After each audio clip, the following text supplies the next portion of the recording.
Arrancamos este segundo bloque del Comprovendo. Ahí discutíamos con José la agenda del día. Leo Quialba, placer tenerte aquí. ¿Qué tal, Claudio? Te vamos a exprimir hoy porque vas a tener bastante participación en el programa de hoy. Primero, a pregunta general, ¿cómo te cayó lo de Donald Trump? Bueno, como todo el mundo, sorprendido, pero un poco, si querés, confundido en cuanto al análisis que se hace de la victoria, que en realidad saca la misma cantidad de votos que los republicanos en las últimas 3 elecciones. Es decir, hace 4 elecciones que los republicanos sacan 60 millones de votos. Es decir, la conquista de Trump fue haber hecho que siempre los republicanos que vayan. Los que perdieron fueron los demócratas. O sea, perdió Hillary. Perdió Hillary, sacó 10 millones de votos menos que los que había sacado Obama en su primera elección. Con lo cual, una pésima candidata. Te pregunto lo mismo que le pregunté a José, entonces. ¿Va a ser fácil la gobernabilidad si ganó porque perdió el otro? Mirá, yo creo que los aspectos centrales es la conformación del gabinete, que pinta que está negociando con el partido. Y es decir, él medio que se cortó solo y hubo una parte del partido que lo apoyó. El partido controla ambas cámaras, entonces tiene mucho ahí por negociar para armar un clima de gobernabilidad. Me da la sensación, por otro lado también, que se habla mucho de un Trump populista. Me parece que se está confundiendo ahí populismo con demagogia. Que es demagogo, no cabe la menor duda. Ahora, no tiene nada que ver con el populismo. No lo veo en ese sentido, sacándole a los que producen para darle a los que no producen.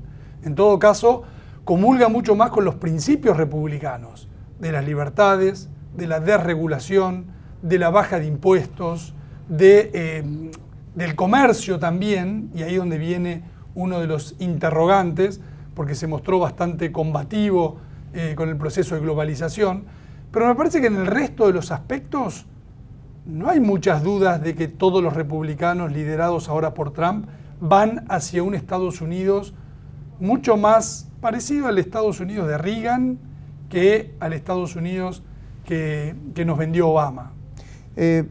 Después, al final del programa, con Pepe, con José Seabra, te voy a proponer un debate de instrumentos del mercado, si comprar bonos, comprar acciones, etc. Okay. Pero déjame antes ir a la macro argentina, porque estamos hablando, y vamos a hablar seguramente mucho de Estados Unidos, pero ¿qué pasa con nuestra economía? Porque yo voy a terminar finalmente comprando acciones o bonos de acuerdo a lo que nos pasa a nosotros. Sí, la economía, estamos con el tema de los brotes verdes marchitos, que en realidad, ¿cómo explicarlo? No tenemos estadísticas, las estadísticas que saca el INDEC son malísimas. ¿Sí? ¿Estas también? Sí, estas también. No hay series, no hay desestacionalización, no hay, por ejemplo, en ajuste que puedan hacer privados, alteraciones por el clima. O sea, son números, pero no te sirven como datos no para... sirven. El dato, por ejemplo, de octubre de cemento no tiene el más mínimo sentido que te digan que cayó 17%. Compara contra uno de los mayores datos históricos de la Argentina de producción de cemento, el mes de las elecciones del año pasado. La tendencia del cemento es de recuperación. Que a vos te digan que caíste 17 porque justo con el que comparás hace una loma, hace una joroba de camello, claramente es un error.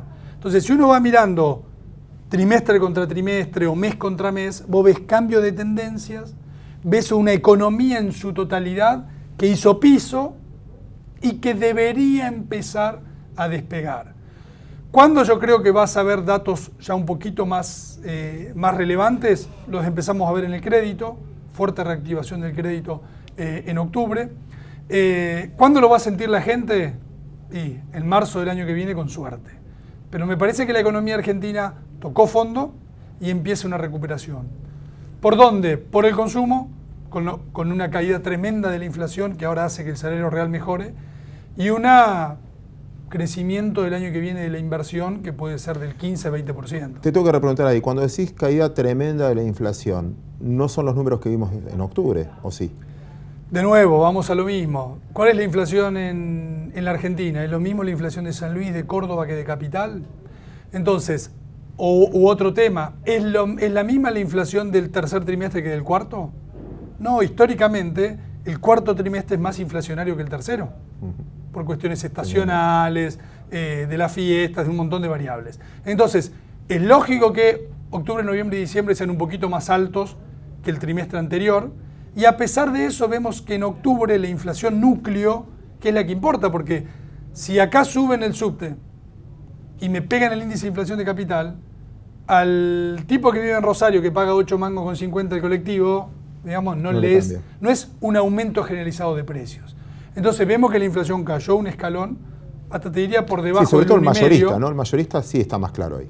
Está claro en el mayorista, y en el minorista, si vos separás todo lo que tiene que ver con tarifas o con cuestiones puntuales, tenés una inflación hasta te diría un poquito, un escalón abajo del 1,5, que es un poco el objetivo que había fijado el gobierno, y claramente con política monetaria restrictiva como estamos viendo, sin dominancia fiscal, es decir, sin emitir pesos para financiar el déficit fiscal, vamos a ir en un recorrido del 1,5 bajaremos al 1 y así sucesivamente para terminar de aniquilar la inflación en 2019. Sigo con la macro un segundo. Uno de los datos también de esta semana fue la baja en la tasa de interés de las LEBAC, de esa licitación. Pero queda poco tiempo de estas semanales.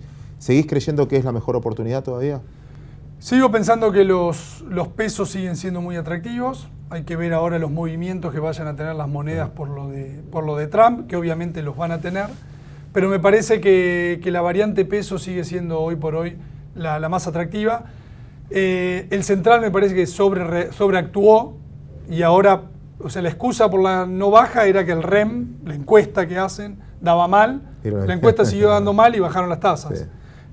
Hay un cambio de políticas, que ahora empiezan a mirar también los pases, algunas tecnicalidades. Pero creo que 150 puntos básicos más de acá a fin de año podemos llegar a ver. Bien, y la última, y después vamos a seguir discutiendo en lo particular, pero la última para cerrar este bloque, por sí o por no. Los balances de las compañías, en marzo del año que viene, por lo que te escuché, ¿ya van a venir mejor que los que vienen ahora? Mira, creo que van a empezar a mostrar las primeras razones por las cuales se justifiquen los valores actuales. Ya descontaron mucho de lo bueno que debería venir. Interesante respuesta. Nosotros vamos a seguir discutiendo ideas nuevas, como le decía antes, Santiago Roca con otro trader para confrontar opiniones y después el cierre prometido con José y Leo Quialba.